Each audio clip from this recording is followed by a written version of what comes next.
أعوذ بالله من الشيطان الرجيم. بسم الله الرحمن الرحيم.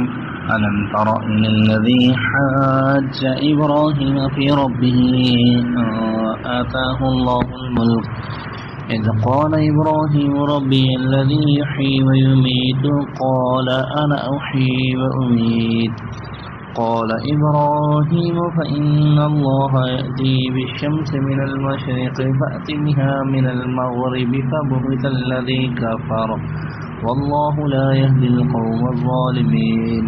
أو كالذي مر على قرية وهي خاوية على عروشها قال أنى يحيي هذه الله بعد موتها فأماته الله 100 عام ثم بعثه قال كم لبثت قال لبثت يوما أو بعد يوم قال بل لبثت 100 عام فانظر إلى طعامك وشرابك لم يتسنه وانظر إلى حمارك ولنجعلك آية للناس وانظر إلى العظام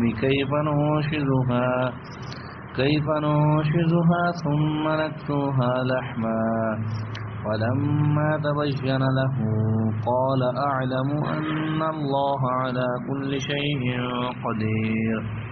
وإذ قال إبراهيم رب أرني كيف تحيي الموتى قال أولم تؤمن قال بلى ولكن ليطمئن قلبي قال فخذ 4 من الطير فصرهن إليك ثم اجعل على كل جبل